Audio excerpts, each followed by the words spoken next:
Hello नमस्कार, मेरा नाम है निर्भय और आप देख रहे हैं अपना यूट्यूब चैनल स्मार्ट कंप्यूटर। हमारे चैनल पर आपका बहुत बहुत स्वागत है। आज की वीडियो में हम बात करने वाले हैं वर्ग तथा वर्गमूल से संबंधित या एक नया सीरीज है वर्ग 8 के लिए और भी क्लासों में यूज होता है वर्गमूल निकालने और वर्ग निकालने के लिए। तो संख्या पद्धति और बहुपद से संबंधित यदि आप वीडियो नहीं देख पाए हैं या बिहार बोर्ड का जो वार्षिक परीक्षा हुआ है गणित का 16वें क्वेश्चन उसका भी वीडियो नहीं देख पाए हैं तो उसका लिंक या तो आई बटन पर या वीडियो के डिस्क्रिप्शन बॉक्स में मिल जाएगा, आप वहां से चेक कर सकते हैं और देख सकते हैं। तो चलिए वीडियो शुरू करते हैं। तो वीडियो शुरू करने के पहले हम लोग को पढ़ना होगा वर्ग, और वर्ग के लिए अंग्रेजी इसका होता है स्क्वायर, और स्क्वायर का इसका मतलब होता है कि किसी भी संख्या को उसी संख्या में जब गुणा करते हैं तो जो संख्या मिलता है उसे को हम लोग बोलते हैं वर्ग।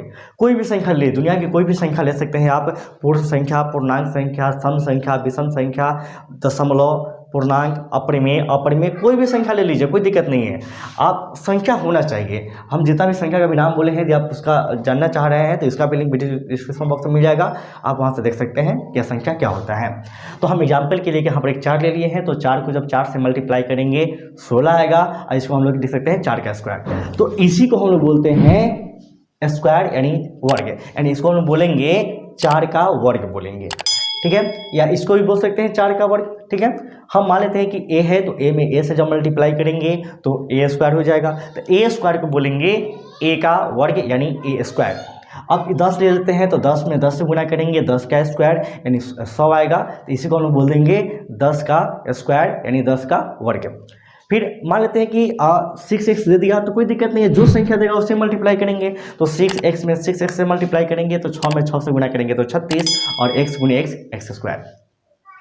तो वर्ग में रूल है कि जो भी संख्या दे दे आपको कोई दिक्कत नहीं है, उसी संख्या को उसी में गुणा कर दीजिए, और आपका जैसे ही गुणा करेंगे हमको मिल जाएगा स्क्वायर। और स्क्वायर को पावर 2 भी कहा जाता है, और आप स्क्वायर भी कर सकते हैं, वर्ग भी कर सकते हैं, ठीक है। अब वर्ग के बाद एक और टॉपिक एक आता है पूर्ण वर्ग संख्या। आप यहाँ पर गौर से देख सकते हैं पूर्ण वर्ग संख्या।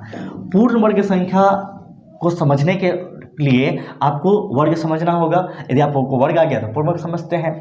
तो वर्ग पूर्ण वर्ग के लिए होता क्या है कि वैसी संख्या जिसका वर्गमूल पूरा निकले उसे पूर्ण वर्ग संख्या कहते हैं। आप ऐसे समझिए, वर्गमूल निकालते हैं और वर्गमूल निकालते समय यदि पूरा निकल जाए, जैसे हम यहाँ पर एग्जाम्पल के लिए यहाँ पर लेते हैं, जैसे मान लेते हैं यह √9 है, तो √9 के बदला में हम लोग 3 कर सकते हैं। क्यों कर सकते हैं? क्योंकि 3 का स्क्वायर जो होता है वह मेरा 9 होता है। लेकिन हम इसके अलावा यदि हम कर देते हैं √10 कर देते हैं या √8 कर देते हैं, तो दुनिया की कोई ऐसा संख्या नहीं है जो उसी को उसी में मल्टीप्लाई करने पर यानी गुणा करने पर हमको एक्यूरेट वैल्यू 10 देते। 10 तो देगा लेकिन 10 दशमलव समथिंग देगा, लेकिन 10 दशमलव समथिंग से मतलब नहीं है, दशमलव में नहीं जाना है, हमको एक्यूरेट वैल्यू 10 से मतलब है।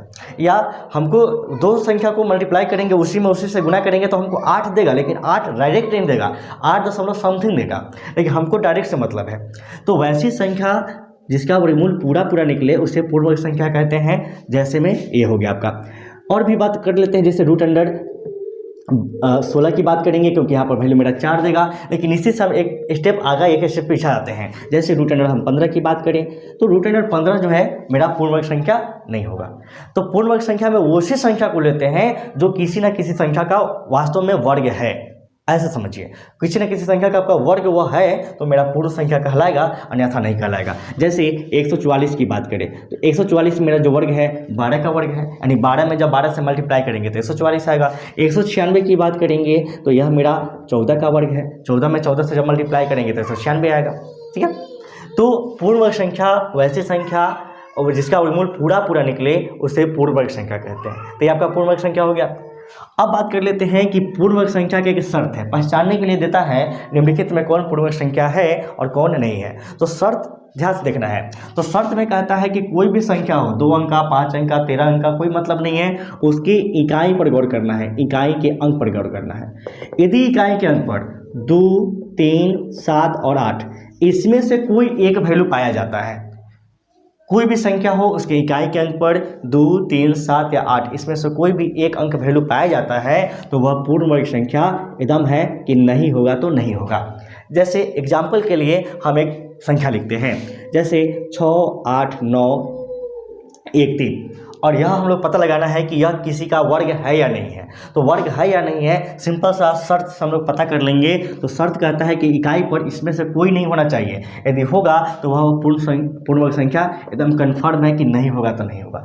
इसको छोड़कर कोई संख्या होगा तो वह हो भी सकता है और न भी हो सकता है, ठीक है। तो अभी वर्तमान में देख रहे हैं, देखिए यहाँ पर मेरा इकाई क्या है, मेरा 3 है, और यहाँ कहता है कि यह सब होगा तो ना होगा, तो यह मेरा संख्या नहीं है। अब सपोज कीजिए कि हम यह 3 के जगह पर कर देते हैं 4, ठीक है। तो अब स्थिति यह बनता है कि यह मेरा हो भी सकता है और न भी हो सकता है, यानी 50% चांस है, यानी 50% चांस रहेगा, प्रयिकता रहेगी कि यह हो सकता है, और 50% रहेगा नहीं हो सकता है। लेकिन जब ये सब का जब रहेगा तो एकदम 100% है कि नहीं होगा तो नहीं होगा। आई बात समझ में? चलिए अब बात कर लेते हैं, और भी एग्जाम्पल ले लेते हैं। जैसे मान के चलिए एक ले लेते हैं 2, 8 और 7, 287। तो 287 से मतलब नहीं है, हमको इकाई देखना है। और देखिए इकाई का मेरा रूल कहता है कि इकाई में इसमें से कोई एक वैल्यू आ गया तो वह मेरा जो होगा पूर्ण वर्ग संख्या नहीं होगा। इसमें से कोई छोड़ कर दिया होगा तो वो हो भी सकता है, न भी हो सकता है। तो ये शर्त है, ध्यान रखना है कि यदि इसी से एग्जाम में पूछता है 1 नंबर में कि निम्नलिखित में कौन पूर्ण वर्ग संख्या है और कौन नहीं है। तो ये तो हो गया संख्या का, लेकिन शून्य का भी एक शर्त है। शून्य का क्या शर्त है भाई? तो शून्य का शर्त है कि शून्य जो होना चाहिए हमेशा सम में होना चाहिए। सम का मतलब जोड़ा में होना चाहिए। जैसे मान के चलिए या तो एक बार में 2 को जीरो मिले, या 4 को जीरो मिले, या 6 को जीरो मिले, यानी शून्य की जो संख्या होना चाहिए, काउंटिंग होना चाहिए, वह सम होना चाहिए। जैसे एग्जाम्पल के लिए हम मान लेते हैं, आपसे हम एक क्वेश्चन पूछें कि 25 और 3 को जीरो दे दे, यह मेरा पूर्ण वर्ग संख्या है कि नहीं है। तो रूल कहता है कि इकाई के अंक पर 2, 3, 7, 8 नहीं होना चाहिए। तो 2, 3, 7, 8 में से कोई नहीं है, यानी इस रूल को यह पालन कर लिया। अब सेकेंड रूल कहता है, जीरो का क्या रूल कहता है कि जीरो तो होना चाहिए, लेकिन जीरो हमेशा क्या चीज़ में होना चाहिए? सम में, विषम में नहीं होना चाहिए। तो यहाँ पर हम लोग देखेंगे तो यहाँ पर काउंटिंग करेंगे तो मेरा 1, यहाँ पर 2 और यहाँ पर 3, यानी जीरो जो हमको मिल गया, 3 मिला, 3 यानी विषम वाला मिल गया, यानी यह जो होगा मेरा पूर्ण वर्ग संख्या नहीं होगा। एग्जाम्पल के लिए यदि हम 16 की बात करिए, 16 पर हम 2 जीरो डाल देते हैं तो रूल कहता है कि यह नहीं होना चाहिए, यह बिल्कुल नहीं है मेरा, क्योंकि इकाई पर मेरा जीरो है। और जीरो है क्या? तो जीरो के लिए कंडीशन है कि सम होना चाहिए। तो यहाँ पर मेरा सम यानी 2 है, तो सम आपका हो गया। तो यह कुछ बेसिक जानकारी है। वर्ग यानी जो उसी संख्या को उसी में गुणा करेंगे तो वर्ग आपका होगा। पूर्ण वर्ग संख्या वैसा संख्या जो किसी न किसी संख्या का वर्ग होगा उसको लोग पूर्ण वर्ग संख्या कहते हैं। और पूर्ण वर्ग के लिए जो कंडीशन है, कंडीशन यह है कि इकाई पर 2, 3, 7, 8 नहीं होना चाहिए। यदि होगा तो कन्फर्म है कि नहीं होगा पूर्ण वर्ग संख्या। यदि इसको छोड़कर कोई और संख्या है तो वह हो सकता है और न भी हो सकता है, यानी 50% चांस रहेगा। और दूसरा नंबर शर्त है कि शून्य की जो संख्या होना चाहिए वह सम होना चाहिए, यानी इवन में होना चाहिए, यानी शून्य या तो 2 होना चाहिए या 4, ठीक है, इस तरह का होना चाहिए। तो ये है वर्ग से संबंधित कुछ बेसिक जानकारी। और अगला वीडियो में हम सीखेंगे कि गुणनखंड विधि द्वारा वर्ग कैसे ज्ञात किया जाता है, वर्गमूल, और भाग विधि द्वारा कैसे वर्गमूल ज्ञात किया जाता है। और इसका सीरीज आपको आने वाले समय में आते रहेगा, ठीक है। तो उम्मीद करते हैं कि यह आपको जानकारी अच्छा लगा होगा और वीडियो पसंद आया होगा। यदि आपको वीडियो पसंद आया होगा तो चैनल को लाइक करना है, वीडियो सब्सक्राइब करें और अपने दोस्तों के साथ शेयर करें।